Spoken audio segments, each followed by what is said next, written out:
नंद नंदन सुदर्शन सिंह चक्र मंगलाचरण नित्य नूतन नंद नंदन अंतर को हो जाने दो नव नव भव्य भाव भास्वर निर्मल उज्ज्वल त्वन्मय आविराविर्भव चिन्मय यशोदा तनय जगत में जीवन में मन में जनगण में वन में भी मेरे तुम रहो एकमात्र लोचन रहे तब छवि सुधा पान पात्र।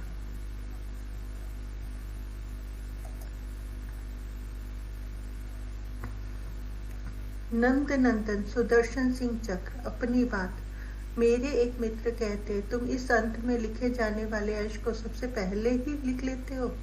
उनकी बात ठीक है। मैं पुस्तक को वहीं से लिखना प्रारंभ करता हूँ जहाँ से वह चपती है और पढ़ी जाती है। जानता हूँ कि दो शब्द अपनी बात भूमिका आदि कहा जाने वाला यह अंश प्राय अंत में पुस्तक प्राय छप जाए तब लिखा जाता है और इसमें अपनी कठिनाइयों की चर्चा होती है। पुस्तक की विशेषता भी कभी कभी कही जाती है। सहायकों को आभार धन्यवाद आदि दिया जाता है और यह सब तो अंत में ही किया जा सकता है। मुझे इनमें से प्राय कुछ नहीं करना रहता। पुस्तक के संबंध में कुछ कहना है तो वह वैसे भी अब भी है जैसे अंत में रहेगा। पुस्तक छपेगी ही यही निश्चित नहीं रहता और कई बार तो अपने लिए ही लिखना है। छप जाए तो कन्हई का कार्य, न छप जाए तो अभी अपना उद्देश्य तो पूरा हो ही रहा है। आभार किसी को देना नहीं रहता, किससे दूं? कृष्ण साथ न दे तो कुछ लिखा ही न जाए। किंतु श्याम को आभार, यह इतना संकोची और अपने से अभिन्न, उसका तो है ही सब कुछ। शब्द भी तो मेरे नहीं, लेखनी पकड़कर कागज काला करने का श्रम मात्र मैंने किया है। कोई कभी पढ़ सकता है, किंतु यदि उसके हृदय में इससे किंचित भी कृष्ण प्रेम की प्रतीति जागती है तो मैं अग्रिम आभारी। और यदि वह भक्त हृदय है तो उसकी अहेतुकी अकारण कृपा अपने आप मुझे प्राप्त होती है। व्रजराज कुमार का यह चरित्र, वैसे तो यह भगवान वासुदेव, श्री द्वारिकाधीश तथा पार्थ सारथी के क्रम की अंतिम कड़ी है, किंतु अपने आप में स्वतंत्र है, विषय एवं शैली दोनों ही दृष्टियों से। पहले भगवान वासुदेव से जो श्री कृष्ण चरित्र प्रारंभ हुआ वह ऐश्वर्य चरित्र पार्थ सारथी पर पूर्ण हो गया। वह भूभारहारी श्री हरि का पूर्णावतार चरित्र है। अनंत ऐश्वर्य षोडश कला संपूर्ण पूर्ण पुरुष पुरुषोत्तम श्री कृष्ण का चरित्र है। वह श्री कृष्ण वासुदेव हैं, चतुर्भुज, शंख चक्र गदा पद्मधारी है। केवल गरुड़ ध्वज रथ ही उनका नहीं है, गरुड़ासन भी है। समस्त ऋषिगण श्री द्वारकाधीश को साक्षात नारायण कहते हैं। उन्होंने स्वयं अपने संबंध में यह कहा है, यस्मात् अक्षर रमति तो अहम अक्षरादपि चोत्तमः अतो अस्मि लोके वेदे च प्रथितः पुरुषोत्तमः अहम सर्वस्व प्रभुः मत्तः सर्वं प्रवर्तते। सर्वेश्वर ईश्वर श्री कृष्ण अनंत ऐश्वर्य और उसे प्रकट करने में उन्हें कोई संकोच नहीं है।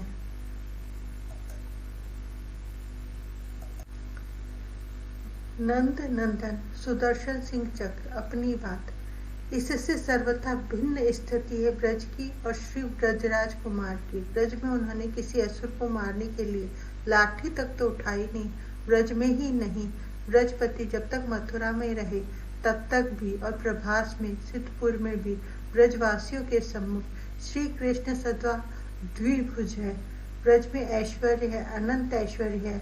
ऐसा लगता है कि मथुरा, द्वारिका, हस्तिनापुर में इस ऐश्वर्य की केवल छाया है, किंतु यहाँ ऐश्वर्य इतना प्रेम आच्छादित है कि दूसरे को तो दूर स्वयं श्री कृष्ण को भी स्मरण नहीं रहता कि उनमें कुछ ऐश्वर्य भी है।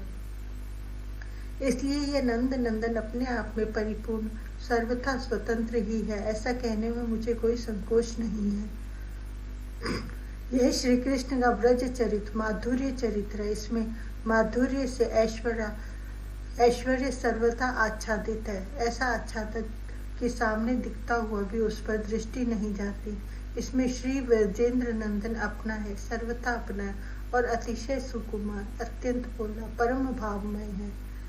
केवल तब जबकि अंतर विपत्ति की व्याकुलता में अथवा वियोग की वहनी में विक्षिप्त हो उठे। ऐश्वर्य स्मरण आता है, किंतु बहुत क्षण स्थायी होती है ऐश्वर्य की स्मृति। जैसे व्रज के लोगों के मानस में ऐश्वर्य बहुत डरते डरते, बहुत संकोच पूर्वक कभी आता है और वहां प्रेम के देवता को प्रतिष्ठित देखते ही भाग खड़ा होता है। वैसी भी भावुक भक्तों का भाव है कि श्री ब्रजेश तनय तो ब्रज भूमि त्याग कर कहीं एक पग भी नहीं जाते। ब्रज में जो ऐश्वर्य यदा कदा प्रकट भी हुआ वह उनका नहीं है, उनमें आविष्ट श्री वासुदेव का है वह, और वे वासुदेव ही फिर मथुरा, द्वारिका, इंद्रप्रस्थ, कुरुक्षेत्र, हस्तिनापुर आदि की लीलाएं करते हैं। भूभार हरण उनका ही कार्य है। श्री यशोदा कुमार तो भक्त हृदय धन है।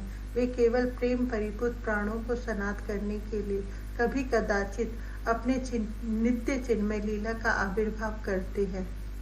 भजते तादृशी क्रीड़ा यह श्रुत्वा तत्परो भवेत्। यह व्रज चरित श्रवण स्मरण चिंतन के लिए है।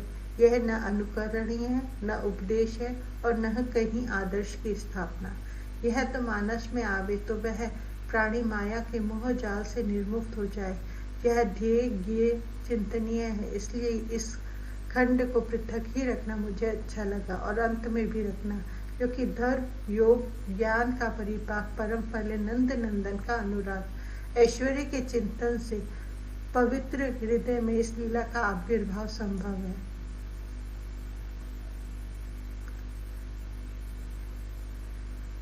नंद नंदन सुदर्शन सिंह चक्र अपनी बात। व्रज युद्धराज सदा शाश्वत होकर विनीत नूतन है, अतः इनका चरित्र भी नित्य नवीन है। यह इतना प्रिय है कि सिद्ध तपोधन महामुनिंद्रों को कि इसका गान इन अलक्ष्य नित्य काय लोगों में कभी विरमित नहीं हुआ करता। आप इसे मेरा श्रवण कहें, शैली कहें, कल्पना कहें, चिंतन कहें, मुझे पता है कि इनमें से कुछ मेरे पास नहीं। पता नहीं क्यों कन्हैया का मेरे साथ प्रारंभ से पक्षपात है, और इसलिए जहाँ यह नटखट नंदलाल मुझे सदा संभालता रहा है, सहारा देता रहा है, वहीं कुछ लिखवाता भी रहा है। मैं इसके शब्दों को केवल कागज पर उतारता रहा हूँ, और अब यह जो इसके चरित्र को वाक्यों में व्यक्त करने की साध है, उसे यह सफल करेगा ही। यह स्वयं तो इसके अपने नित्य जनमानस में कब क्या कहेंगे, यह तो अभी मुझे भी पता नहीं है, किंतु मेरे मौन में मुखरित उनकी वाणी का ही यह अवतरण है। मुझे कुछ कहना है तो केवल अपने इस कन्हई से ही कि अब तुम अब अंतर में आओ और अपने चारों चरित्रों को उद्भासित करो, जीवन में ज्योति बनो, मन में ही नहीं ऋगों के सम्मुख भी पधारो और अपने स्नेह सलील से सिंचित करो तन मन प्राण।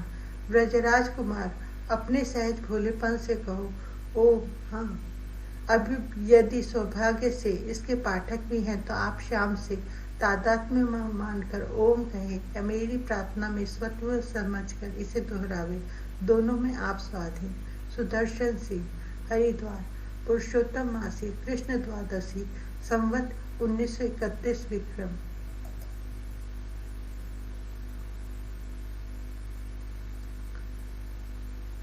नंद नंदन सुदर्शन सिंह चक्र। प्रस्तावना। सृष्टि सत्य नहीं है, आभास मात्र है। इसका अभिन्न निमित्तोपादान कारण जो सत्ता है वह चिन्ह मात्र है।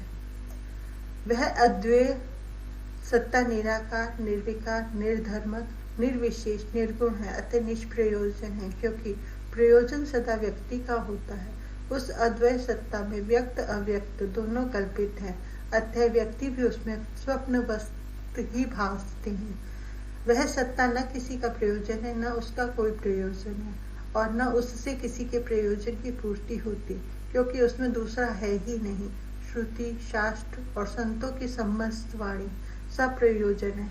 यह व्यक्ति के लिए है, प्रयोजन ही व्यक्ति का होता है। श्रुति, शास्त्र, संत वाणी का प्रयोजन नहीं मानेंगे तो वह व्यर्थ हो जाएगी। प्रयोजन अधिकारी के अनुसार होता है, अतः यह वाणी भी अधिकारी के लिए उसके अधिकार के अनुरूप साधन का निर्देश करती है। अधिकारी का आधार है अंतःकरण। यदि समस्त वाणी सब साधन साध्य का निरूपण अंतःकरणवान पुरुष के लिए है। सामान्य चेतन अथवा ब्रह्म तो अंतःकरण भी है और उसका प्रकाशक भी। वह वाणी का, मन बुद्धि का भी विषय ही नहीं है। वह है उसका जो प्रतिपादन श्रुति शास्त्र में है, वह भी सब प्रयोजन है और वह प्रतिपादन निषेध मुख से ही है। वह सामान्य चेतन किंचित सविशेष हुए बिना किसी का प्रयोजन नहीं बनता और न उससे किसी के किसी प्रयोजन की पूर्ति होती। अतः उसका जो प्रतिपादन है श्रुति शास्त्र में, वह उसे किंचित सविशेष बनाकर ही है। वह निर्विशेष है, निर्गुण है। यह कहना भी उसे सगुण सविशेष से कुछ भिन्नता विशेषता देता है या नहीं। प्रयोजन अंतःकरणवान पुरुष का है और वह प्रयोजन है अंतःकरण से सदा के लिए पिंड छुड़ा लेना, क्योंकि समस्त आध्यात्मिक साधनों का उद्देश्य दुख की आंतरिक निवृत्ति तथा शाश्वत सुख की प्राप्ति ही है और यह प्रयोजन अंतःकरण संयुक्त करते पूरा हो नहीं सकता। अंतःकरण त्रिगुणात्मिकता प्रकृति का कार्य है, अतः उसमें कोई एक गुण नित्य जागृत नहीं रह सकता। उसमें तो कभी सत्वगुण, कभी रजोगुण और कभी तमोगुण का प्राबल्य होगा ही। अतः दुख की आत्यंतिक निवृत्ति का अर्थ ही है अंतःकरण की अंत्येष्टि। सामान्य चेतन निष्प्रयोजन भले हो, किंतु जब वह वृत्त्यारूढ़ होता है तब अंतःकरण आरूढ़ चेतन से उसका तादात्म्य हो जाता है। इस तादात्म्य को ही ब्रह्म आकार वृत्ति कहते और यही मुक्ति का हेतु है, क्योंकि सामान्य चेतन से एकत्व का बोध होने पर अंतःकरण का बोध हो जाता है। तब आकाश की नीलिमा के समान उसकी प्रतीति भले बनी रहे, किंतु उसमें व्यवहार संभव नहीं है। प्रतीति से तादात्म्य होकर ही व्यवहार होता है। रज्जु में सर्प की प्रतीति है, तब उससे भय, भागना, बचना या उसे मारने का प्रयत्न है।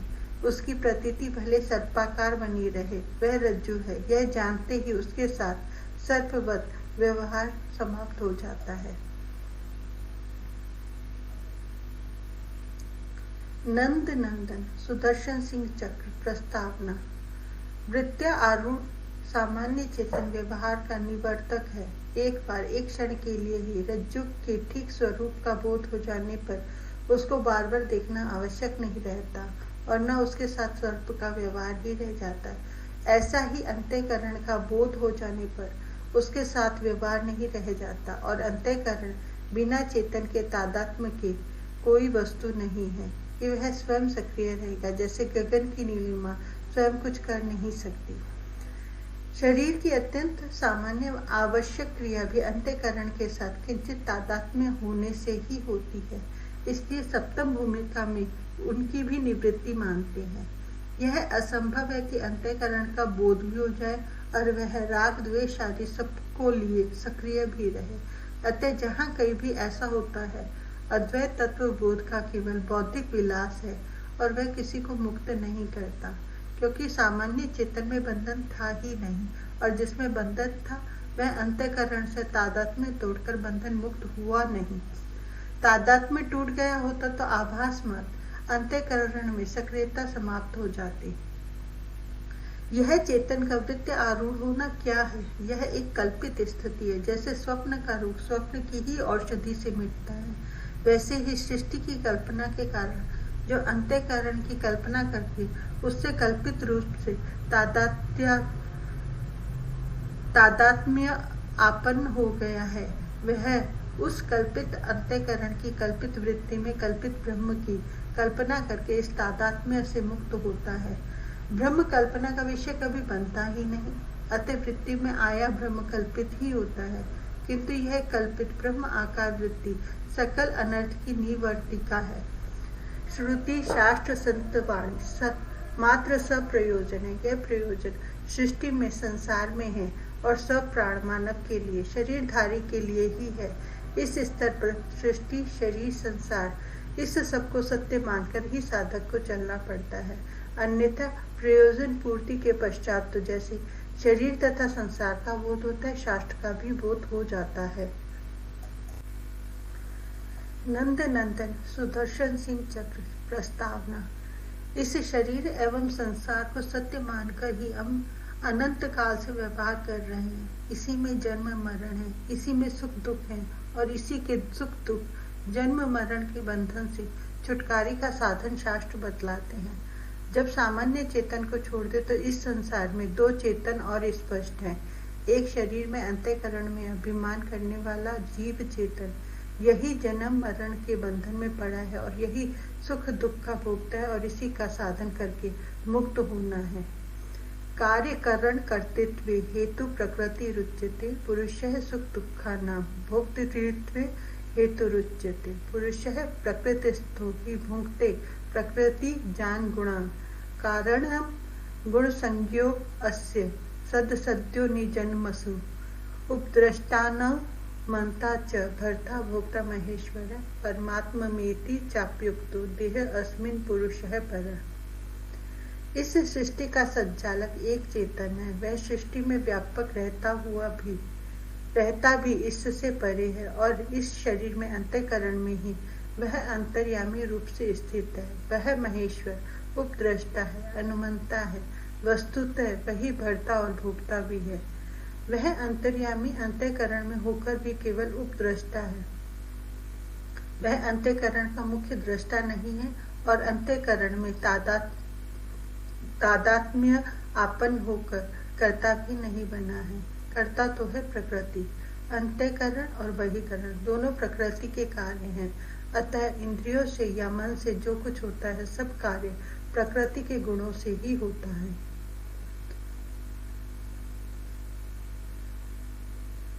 नंद नंदन सुदर्शन सिंह चक्र प्रस्तावना। प्रकृते क्रियमाणानि गुणैः कर्माणि सर्वशः अहंकार विमूढ़ात्मा कर्ताहमिति मन्यते। वस्तुतः जीव किसी कर्म का कर्ता नहीं है, किंतु अहंकार से मूर्छित प्राय होकर प्रकृति के गुणों से हुए कार्यों को वह अपने में आरोपित करके अपने को कर्ता मान लेता है।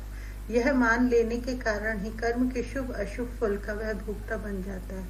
जो महेश्वर है, प्रकृति का संचालक है, वही वास्तविक भोक्ता है, लेकिन वह इस शरीर अभिमानी जीव का भरता है। इसका भरण पोषण वही करता है। अतः जब अज्ञानी जीव अपने को कर्ता मान लेता है तब वह इसकी मान्यता का अनुमोदन कर देता है। वह अनुमंता बना रहता है। इदम शरीरम कौन्तेय क्षेत्रमिति विधीयते एतद्यो वेति तम प्राहु क्षेत्रज्ञ इति त्वदिद क्षेत्रज्ञम चापि माम विद्धि सर्व क्षेत्रेषु भारत। यह शरीर क्षेत्र है, इसमें पाप पुण्य की खेती होती है और उससे सुख दुख उत्पन्न होते हैं। इस शरीर को जो अपना जानता है वह क्षेत्रज्ञ है, किंतु वास्तविक क्षेत्रज्ञ प्रति शरीर भिन्न जीव नहीं है, वह सब क्षेत्रों में एक ही है।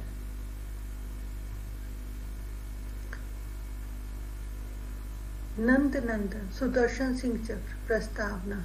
द्वाविमो पुरुषौ लोके शरक्षर च अक्षर एव च शरः सर्वाणि भूतानि कूटस्थो अक्षर उच्यते। उत्तमः पुरुषस्तन्वयः परमात्मा एत्युदाहृतः यो लोकत्रयमविश्य विभर्त्यर्भ्यः ईश्वरः।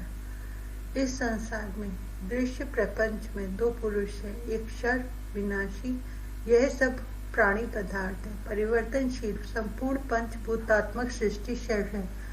इस कूट झूठ प्रतिमान में जो अविनाशी नित्य अक्षर स्थिर है वह जीव है। वह एक एक अंतःकरण को अपना मानी बैठा है। उन दोनों क्षर अक्षर से जो उत्तम है वह अन्य है, इससे परे है, उसे परमात्मा कहा जाता है। वह तीनों लोकों में प्रविष्ट होकर इनका धारण करता हुआ भी अव्यय है, निर्विकार है। यह अव्यय परमात्मा अंतर्यामी पुरुष है। अब प्रश्न है कि यह निर्विशेष है या सविशेष, सगुण है या निर्गुण है। इतना ध्यान रखें कि यह प्रश्न सामान्य चेतन के संबंध में नहीं है। यह प्रश्न भर्ता भोक्ता महेश्वर अंतर्यामी के संबंध में है। जो भर्ता भोक्ता महेश्वर है, जो सृष्टि का कर्ता पालक संहारता है, वह निर्गुण निर्विशेष कैसे होगा? वह सगुण है, सविशेष है। वह अक्षर अक्षर पुरुष से अन्य है, यह उसकी विशेषता है। असौर वह भरता है, भोगता है, संचालक है, यह उसके गुण है। सृष्टि है तो उसका संचालक, पालक, सगुण ईश्वर भी है।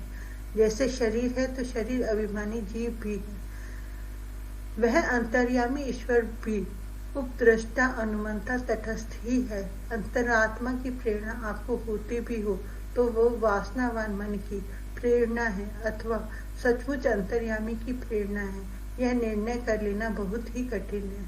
यह अंतर्यामी भी निर्गुण निर्विशेष बना रहता है जब तक आप उसकी ओर नहीं देखते। अविदितो देवो नैनम पुनंति निरुक्त यास्क, जो इस अंतर्यामी को नहीं जानता उसे यह पवित्र नहीं करता। व्यापक एक ब्रह्म अविनाशी, सत्य चेतन घन आनंद राशि, अस प्रभु हृदय अचत अविकारी, सकल जीव जग दीन दुखारी। यह व्यापक एक अविनाशी सच्चिदानंद घन असामान्य चेतन ब्रह्म है। ऐसे भ्रम में मत पड़िए, क्योंकि सामान्य चेतन में तो हृदयस्थ का भेद नहीं है। यह है हृदयस्थ अंतर्यामी और प्रभु है, सर्व समर्थ है, किंतु इसके हृदय में रहते हुए भी सब जीव दीन है, दुखी है, क्योंकि यह अविकृत है। इसमें अपनी ओर से कोई क्रिया नहीं है, न क्रूरता है न कठोरता। यह अविकारी तभी तक अविकारी है जब तक आप इसे ऐसा रहने देते हो। आप इससे तटस्थ हो तो यह भी आपसे तटस्थ, भरता भुगता बना बैठा है, इसका स्वभाव है। ये यथा माम प्रपद्यन्ते तांस्ततैव भजाम्यहम्। अतः जब आप इसकी ओर देखने लगते हो, इससे अपेक्षा करते हो, तो यह आपसे तटस्थ नहीं रह सकता। यस्मात्तक्षर मतीतो अहम अक्षरादपि चोत्तम है, अतो अस्मि लोके वेदे च प्रतिते पुरुषोत्तम है। यो मामेव समूढ़ो जानाति पुरुषोत्तमं, स सर्वविद भजति मां सर्वभावेन भारत। अक्षर से विनाशी से यह अतीत है, परे है, किंतु अक्षर से परे कैसे होगा? अक्षर से उत्तम है, वह अक्षर का सखा है, किंतु वरिष्ठ सखा है। श्रुति ने कहा है, द्वा सुपर्णा सयुजा सखाया। जो इस पुरुषोत्तम को जान लेता है वह असमूढ़ है, अहंकार विमूढ़ात्मा वह नहीं रहा, अतः कर्ता अहम भी वह नहीं मानता, वही सर्वविद है। अब वह सर्व भाव से उस पुरुषोत्तम का ही भजन करता है। सर्व भाव से भजन, यह भागवत धर्म की विशेषता है। जब अहम करता नहीं रहा तो मन इंद्रियों की सब क्रियाओं का करता कौन? ईश्वर है सर्वभूतानां हृदये अर्जुन तिष्ठति भ्रामयन् सर्वभूतानि यंत्रारूढ़ानि मायया। सब भाव उसी अंतर्यामी के, सब भावों का वह संचालक और भोक्ता तो वह महेश्वर है ही।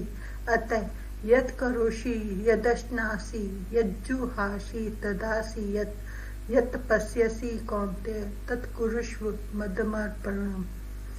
जो कुछ इंद्रियों से, मन बुद्धि से करते हो, जो भोगते हो, जो यज्ञ करते हो, जो स्वत्व त्याग करते हो, जो जानबूझकर कष्ट सहते हो, सब उसी सर्व संचालक पुरुषोत्तम को समर्पित कर दो। यह करो, यह मत करो, यह शुभ, यह अशुभ, इस प्रकार का उपदेश धर्मशास्त्र करता है और इसमें केवल मनुष्य का अधिकार है। लेकिन भागवत धर्म में प्राणी मात्र का अधिकार है और इसमें कर्म का निर्णय नहीं है, कर्म मात्र का निवेदन है। यत् कृतं यत् करिष्यामि तत्सर्वं न मया कृतं त्वया कृतं त्वं फल भुक् त्वमेव मधुसूदन।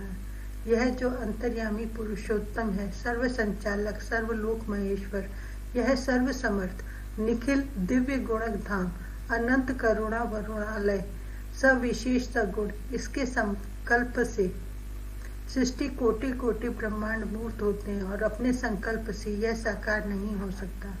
ऐसा सोचना कितनी समझदारी होगी। यद द्विया तउरुगाय विभाव यंति तत्त्वपु प्रणयसे सदनुग्रहाय।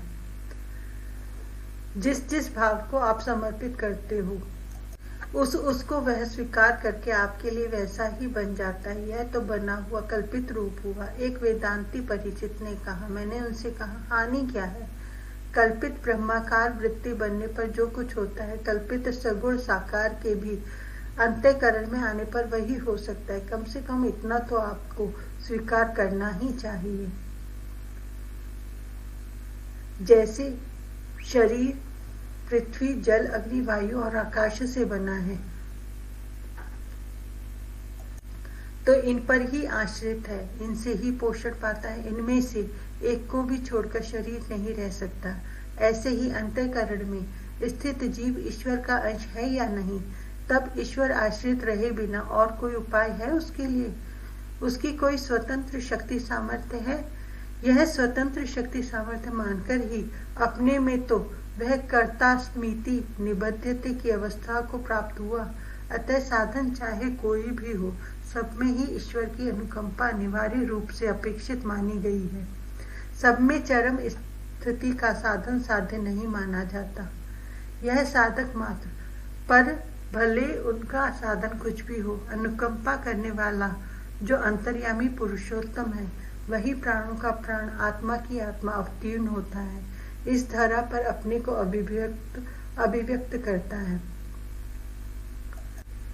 वह जो अंतःकरण में आसक्त है, वह बाहर भी साकार होने में समर्थ है, और अंतःकरण में जो उसकी श्री मूर्ति आती है, सदा मन कल्पित ही तो होगी।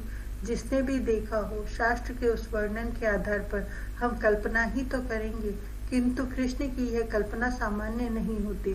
कृष्ण कभी किसी रूप में साधारण नहीं होते। सकृत यदंग प्रतिमांत राहिता मनोमयी भाव गतिम ददौ गतिम। श्री सुखदेव जी कहते हैं कि केवल एक बार कृष्ण की मनः कल्पित मूर्ति भी अंतर में आ जाए तो वह भागवती गति दे देती है। सच्चिदानंद कल्पना में आकर कल्पित माया के अनादि विस्तार को सदा के लिए समाप्त कर देता है। यह तो श्रुति शास्त्र प्रतिपादित शाश्वत सत्य है। सगुण सर्वेश्वर अनंत करुणा वरुणालय प्रेम एक मूर्ति प्रेम परवश अपने को आविर्भूत करता है। वह आता है तो वास्तविक रूप में ही, किंतु हमारे लिए वह अग्राह्य है। अतः हम उसकी कल्पना के पात्र में उस अनंत रस सिंधु को पात्र के अनुसार भरते हैं। यह हमारी विवशता है। श्री कृष्ण का स्मरण, चिंतन तथा उनकी लीला के वर्णन में शास्त्र की, महर्षियों की, मेरी भी यह विवशता ही है कि वे सच्चिदानंद घन न मन के विषय बनते न वाणी के। उनमें मन वाणी का प्रवेश नहीं है। कृष्ण में नम वेहि त्वम आत्मान अखिलात्मना जगद्विताय सो अप्यत्र देहिवाद भाति मायया। यह जो आपका अभिकारी सच्चिदानंदमय अंतर्यामी है, वह साकार होकर सामने आ जाए तो कैसा लगेगा, कैसा होगा, यह बुद्धि सोच नहीं सकती। हमारी आप सबकी एक विवशता है, बहुत बड़ी विवशता, कि हम जैसे देखते, सुनते, सूंघते, छूते, रस लेते, सोचते हैं, इससे भिन्न कुछ हो तो हमारे लिए समझना असंभव हो जाएगा। जैसे आपने देखा होगा कि दीपावली पर बनी चीनी की मूर्तियां, इसमें श्री कृष्ण मूर्ति भी होती है, हो तो सकती ही है। अब उस मूर्ति में वंशी, पटुका, केश, नेत्र आदि सब में समान मिठास है या अधिक कम। यदि वह मूर्ति कदाचित हंसने बोलने चलने लगे तो क्लेश कर्म विपाका शय्यर परामृष्ट है, पुरुष विशेष ईश्वर है। योग दर्शन के इस सूत्र के अनुसार ईश्वर में न अविद्या, अस्मिता, राग, द्वेष, अभिनिवेश ये पंच क्लेश है। न कर्मफल उसे स्पर्श करते, न उसके अंतःकरण होता। श्री कृष्ण का संपूर्ण श्री विग्रह है। उनके वस्त्र, माला, आभूषण, वंशी आदि सब विशुद्ध सच्चिदानंद घन है, अर्थात वैसी ही सच्चिदानंद घनीभूत होकर यह मूर्ति बना है जैसे चीनी से बनी मूर्ति हो। श्री कृष्ण के श्री विग्रह में स्थूल सूक्ष्म कारण शरीर नहीं है। पंचभूतात्मक न होने से स्थूल शरीर नहीं है। अंतःकरण आशय न होने से सूक्ष्म शरीर नहीं है। अविद्या रूप कारण शरीर भी नहीं है। यह श्री विग्रह केवल चिद्घन है। यह तो ठीक, किंतु जहाँ मन बुद्धि नहीं है वहाँ श्री कृष्ण कैसे सोचते हैं, कैसे किसी के प्रेम का अनुभव करते हैं, कैसे वे भावना करते या भावना समझते हैं, वे कैसे सोते या जागते। उनमें जब इंद्रियां नहीं है, चीनी की मूर्ति के समान वे चित्घन है, तो उनके नेत्रों में देखने और नासिका में सूंघने का भी क्या अर्थ। उनके नेत्रों में या मन में जितनी चेतना है उतनी ही उनके पदनक में, केशों में, वस्त्र में, वंशी में भी है। वे सब कहीं से देखते, सुनते, छूते, सूंघते, सोचते हैं। वह सत्य है, परम सत्य, किंतु समझ में आवेगा? इसे मानकर चलने पर ध्यान में आवेंगे ब्रजराज कुमार, या उनके चरित्र की चर्चा भी की जा सकेगी? अतः हमारी ही भाषा में शास्त्र बोलते हैं, क्योंकि हमको समझाने के लिए बोलते हैं। देश काल जिसमें कल्पित है वह सगुण तत्व भी साकार होता है, तो अपने में देश काल तथा देह इंद्रियों के हमारे समान प्रतीति कराकर हमारे समान लीला करता है। वह हमारे समान होकर हमारे मध्य आविर्भूत होता है। यह विशद विवेचन बुद्धिमानों के लिए रहने देकर हमारा उद्देश्य, हमारा प्रयोजन सरलता से सम्यक सिद्ध हो सकता है, क्योंकि सगुण साकार श्री ब्रज राजकुमार बुद्धि गम्य नहीं है, श्रद्धेय गम्य है। अतएव श्रद्धा सहित मन लगाकर हम प्रयत्न करें कि इसकी परम मधुर सुधा स्तोत्र स्विनी मंजू लीलाओं का अंतःकरण में आविर्भाव हो।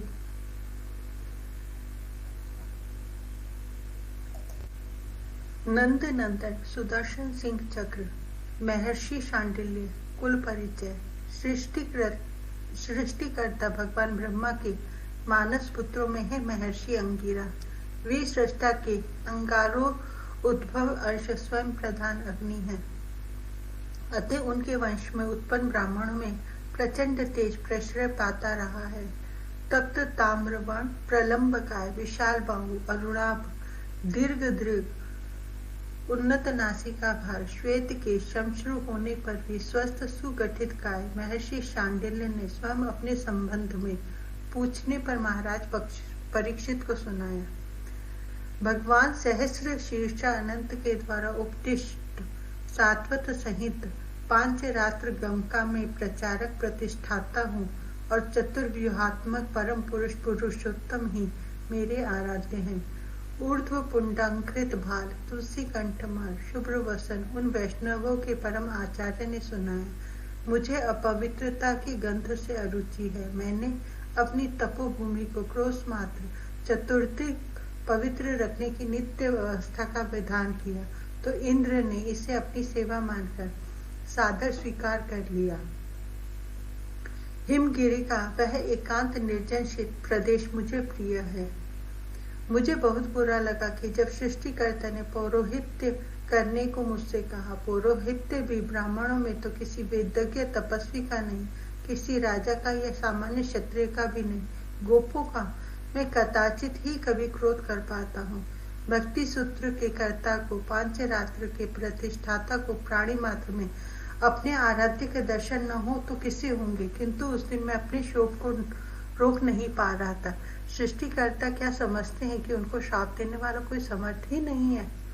बस अपनी उत्तेजना शांत करके मेरी बात सुन लो। भगवान ब्रह्मा सर्वज्ञ है। ऐसा न भी होता तो भी उनके लिए अनुमान करना कठिन नहीं था। आवश्यक उत्तेजना से मेरे दीर्घ अरुण हो उठे होंगे और मुख पे आवेश स्पष्ट होगा। ऐसी भी सुरों के उन पितामह को संकल्प की भाषा भली भांति प्रकार अवगत है। उन्होंने अत्यंत स्नेह पूर्वक मुझे समझाया। जिस लाभ के लोभ ने वशिष्ठ जैसे ब्रह्म ऋषि को पौरोहित्य पद स्वीकार कराया था, और वह पाने को मेरे दूसरे सब पुत्र उत्कंठित हो उठे थे, वही महत्तम अवसर पुनः आने वाला है। तुम एक बार ब्रज चले जाओ। मुझे आशा है कि वहां पहुंचकर तुम इस प्रस्ताव के लिए मेरा आभार मानोगे। मैं ब्रह्मलोक से धरा पर आया। मथुरा मंडल उस समय वृष्णि वंश के शासन में था, और यह वंश सुरों के प्रति, शास्त्रों के प्रति श्रद्धालु रहा है। वैसे युद्धवंशी कार्तवीर्य अर्जुन के पूर्व से नैष्ठिक शैव होते आए हैं, किंतु त्रिलोचन गंगाधर भगवान महेश्वर तो वैष्णवों के परम आचार्य हैं। वे 5 रात्रागम के उपदेष्टा उनके निष्ठावान उपासकों के प्रति मेरी सहज सहानुभूति है। अतः मुझे मथुरा मंडल में आने में कुछ सोचना नहीं था। मुझे श्री हरि की नित्य सानिध्य प्राप्त पावनपुरी मथुरा में भी रहने का आदेश नहीं था। सृष्टा जानते थे कि मैं स्वभाव से अरण्यानी हूँ। नगर कितना भी पुनीत तीर्थ हो, मेरे उपयुक्त नहीं हो सकता। यमानुजा भानुनंदिनी के कूल पर मथुरा के सम्मुख ही महावन में गोपों का आवास था गोकुल। मुझे यहीं आने का आदेश सृष्टिकर्ता का था। वत्स, मैं गोकुल में पहुंचते ही चौंक गया। ब्रह्मलोक से चला था तो मन में था धरा का कोई भी अंचल मेरे आश्रम से अधिक पुनीत नहीं हो सकता। वैसे परात्पर पुरुष की अवतीर्ण होने की सूचना ने मुझे पौरोहित्य के लिए प्रलुब्ध कर दिया था, किंतु मेरा मानस बहुत उलझन में था। भगवान श्री हरि का अवतरण इस वैवस्वत मनवंतर के वर्तमान 28वीं चतुर्युगी के इसी द्वापर अंत में मथुरा में होना है। यह बात सुरों में तथा महर्षियों में सबको ज्ञात थी। उस यदुकुल के पौरोहित्य को प्राप्त करने का सौभाग्य आशुतोष प्रभु प्रसन्न होकर अपने साक्षात शिष्य महर्षि गर्ग को दे चुके थे।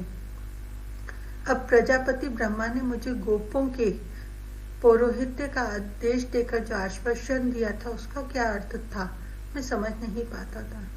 मैं अपने मनोमंथन में मग्न न होता तो बहुत पहले चौंकना चाहिए था मुझे। गोकुल की यह भूमि, यह ब्रजधार क्या मर्त्य लोक का अंश है? यह अणु अणु में आपूरित चिन्मय भाव। मैं कब तक वहीं समाधिस्थ बैठा रहा, मुझे स्मरण नहीं। मुझे अपने हिमगिरी के तपोवन की तो मुझे स्मृति कहाँ से आती। ब्रह्मलोक जहाँ से मैं अभी भी आया था वह तुच्छ लगा मुझे। यह श्री हरि का साक्षात धाम धरा पर आ गया है। मुझे अब तक पता नहीं था। इस दिव्य धाम में रहने वाले किसी स्वपच का भी पौरोहित्य करने को मैं प्रस्तुत था। मुझे तो गोपनायक के पौरोहित्य का आदेश दिया गया था। परीक्षित, तुम सम्राट हो। तुमने व्रज के दूसरे उत्तम स्थान तथा तीर्थ भी देखे और अब व्रज में आ गए हो। श्री कृष्ण चंद्र ने गर्भ में प्रविष्ट होकर तुम्हारी रक्षा की है। तुमको भी अभी इस दिव्य भूमि का वास्तविक स्वरूप समझने देखने में समय लगना है। साधारण व्यक्ति इस चित भूमि को समझ नहीं सकता, किंतु अपने आराध्य की नित्य विहार भूमि में पहुंचकर व्यक्ति की क्या अवस्था हो जाती है, यह तुम मथुरा आकर अवश्य समझ गए हो। भगवान, मथुरा की समता नहीं है त्रिभुवन में। परीक्षित ने गदगद स्वर में कहा, यह सृष्टि के भाल का सौभाग्य बिंदु है। तुम सत्य कहते हो सम्राट। महर्षि शांडिल्य भी भाव विभोर थे, किंतु तुम जब ब्रज धरा की वास्तविकता समझ पाओगे तो जान पाओगे कि मथुरा श्री हरि का श्री विग्रह है तो उसमें वृंदावन उनका हृदय है।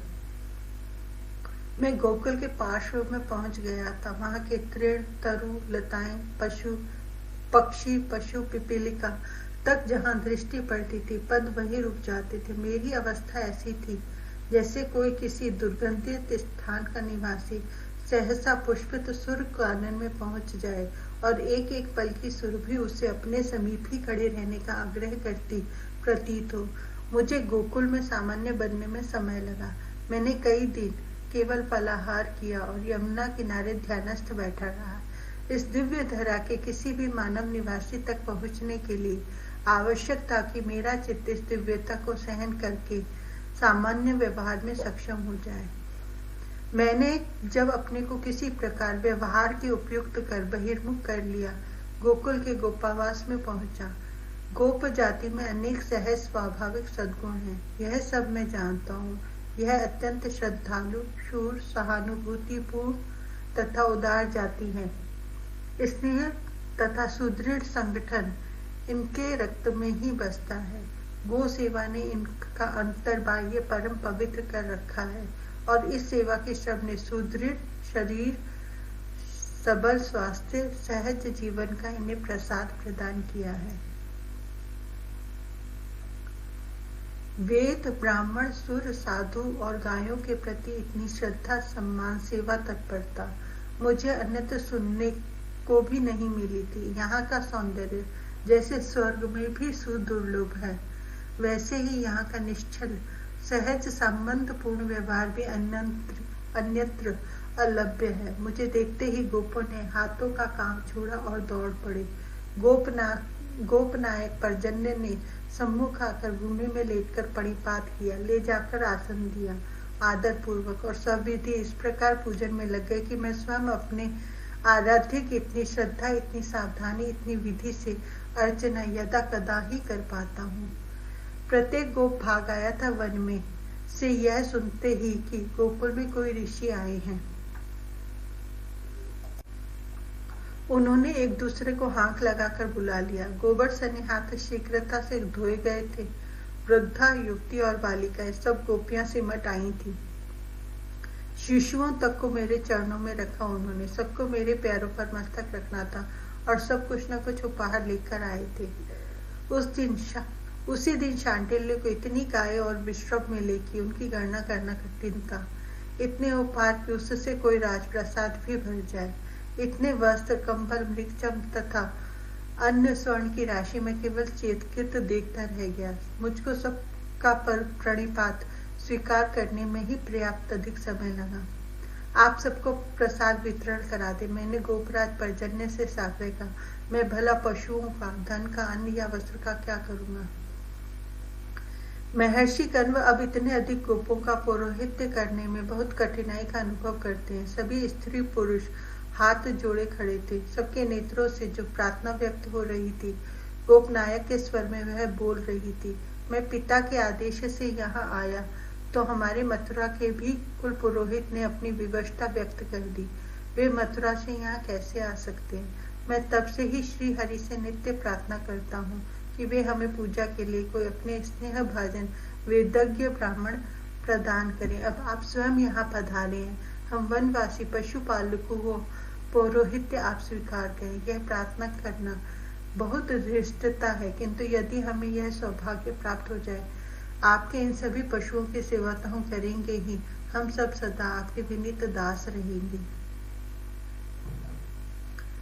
जो बात कहने में स्वयं आया था वह गोपराज ने इतनी विनम्रता से कही। उसी दिन मेरे लिए मेरे द्वारा निर्दिष्ट स्थान पर कालिंदी किनारे पर्णकुटी बन गई। गोप तो बहुत बड़ा आश्रम ही बना देने को उत्सुक थे, किंतु उन्हें किसी प्रकार मैंने रोका। इतने पर भी वहां उन्होंने पुष्पोद्यान, तुलसी कानन आदि तो लगाए ही, उस और पशुओं का आना रोक दिया। केवल एक आश्रम धेनु नित्य पूजन के लिए मैंने अपनी कुटिया के समीप रखना स्वीकार किया। यह कामधेनु, उसकी भी सेवा का कोई अवसर गोपों ने मुझे नहीं दिया। शांडिल्य की गाय तो प्रत्येक गोप के गोष्ठ में पर्याप्त अधिक थी और उनका घृत सावधानी से मेरे समीप पहुंचाया जाता था। मुझे प्रत्येक पर बृहत् यज्ञ करके ही उसे व्यय करना था। शीघ्र ही ऋषि मुनिगण आकर मेरे आसपास बसने लगे। मैं चाहता था कि कम से कम यज्ञ के लिए घृत की उनकी सेवा मैं करता रहूं, किंतु गोपों ने यह अवसर भी मुझे कभी नहीं दिया। वृद्ध गोपों से लेकर गोप बालक तक हमारे आश्रमों की सेवा को सदा उत्सुक रहते थे। वे हाथ जोड़े अत्यंत विनम्र मिलते थे और बहुत कम बोलते थे, किंतु आश्रम में कैसी सेवा किसे आवश्यक है यह उनमें से बालकों को भी समझते विलंब नहीं होता था। मथुरा में वृष्णिवंशी देवमीढ़ जी के ने 2 विवाह कर लिए थे। एक पत्नी इनकी क्षत्रिय कन्या थी, उनके पुत्र हुए शूरसेन। इन शूरसेन जी के पुत्र वसुदेव जी से भगवान वासुदेव का आविर्भाव हुआ। देवमीढ़ जी की दूसरी पत्नी गोप कन्या थी, उनके पुत्र हुए पर्जन्य जी। जब पर्जन्य युवक हुए और उनका विवाह गोप कन्या वरियसी से हो गया, तब देवमीढ़ जी ने अपने इस पुत्र को मथुरा के राजकीय संपूर्ण गोधन को देकर गोकुल में रहने का आदेश दिया। तब से ही मथुरा के सिंहासन के साथ गोधन नहीं रहा। यह गो संपत्ति और उसके पालक गोपों के अधिपति होकर देवमीढ़ जी ने यमुना के पार महावन में मथुरा के सामने ही अपना निवास बनाया। वह उनका निवास ही गोकुल था। मैं उन लोगों का पुरोहित बनकर गोकुल के पार्श्व में रहने लगा। मेरे आने के पश्चात पर्जन्य गोपराज की पत्नी वरियासी ने 5 पुत्र तथा 2 कन्याओं को जन्म दिया। पुत्रों का नामकरण तो मैंने ही किया था, उपनंद, अभिनंद, नंद, सनंद और नंदन। इनमें से अभिनंद का दूसरा नाम महानंद अधिक प्रचलित हो गया। नामों के इसी अनुकरण पर कन्याओं का नाम उनकी माता ने नंदिनी और सुनंदा रखा।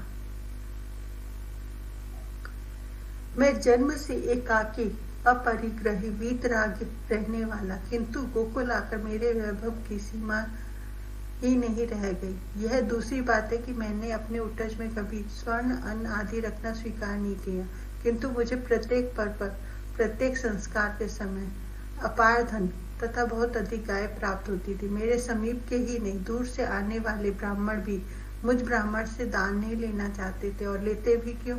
उन्हें गोपों का अपार दान स्वयं दान करने को बाध्य कर देता था। इतना ही बहुत था कि गोप नायक ने हम ब्राह्मणों की ओर से भी संपत्ति तथा गायों को संभालने की सेवा स्वीकार कर ली थी।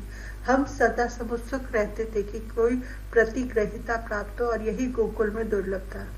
जिस दिन किसी अतिथि का अवसर अथवा किसी को कुछ देने का अवसर मिल जाए, वह सौभाग्य का सुदिन हम संसार चर्या से विमुख विप्रों में भी चर्चा का विषय बनता था। गोपराज पर्जन्य और उनके सब गोप अपनी पूरी संपत्ति मेरी ही मानते थे, और सब परिवार, सब मेरे सेवक थे। उन श्रद्धालुओं की कल्याण कामना मेरे मन में बनी रहती थी। यह आश्चर्य की बात नहीं है। प्रेम तो परम पुरुष को भी वश में कर लेता है। मैं तो सहज स्वभाव से सदैव ब्राह्मण कुल में उत्पन्न हुआ, और गोपों में से प्रत्येक श्रद्धा की प्रीति की मूर्ति था। गोप जाति में सगाई तो अनेक बार बच्चे के जन्मते ही हो जाती है। विवाह के लिए भी अधिक बड़े होने की प्रतीक्षा नहीं की जाती। ब्रजपति पर्जन्य के पुत्रों का विवाह शीघ्र हो गया। दोनों कन्याएं भी उत्तम गोप नायकों को उन्होंने विवाह दी। मुझे अपने इस अत्यंत दीर्घजीवी देह के कारण अनेक बार दुखी होना पड़ता है। मुझे स्प्रिया होती है कि अपने साधारण आयु के यजमानों से मरण और वार्धक्य विश्व सृष्टा के वरदान हैं, जिनसे मैं बहुत दीर्घ काल तक वंचित रहूंगा। वार्धक्य उन वासनाओं से सहज परित्राण दे देता है, जिन्हें जीतने में हम मुनियों को कठोर श्रम करना पड़ता है। नेत्र, कर्ण, रसना, नासिका की शक्ति क्षीण हो जाती है। तृष्णा बड़ी न हो तो संसार के विषय स्वयं छूट जाते हैं, और अंतर्मुक्ता अप्रयास सिद्ध हो जाती है। मृत्यु तो देह के बंधन से भी मुक्ति ही है। स्वयं बने रहो और अपने प्रियजनों को वियोग सहन करो। यह स्थिति कितनी कष्टकर है, इसे मैं बहुत अच्छी प्रकार अनुभव करता हूँ।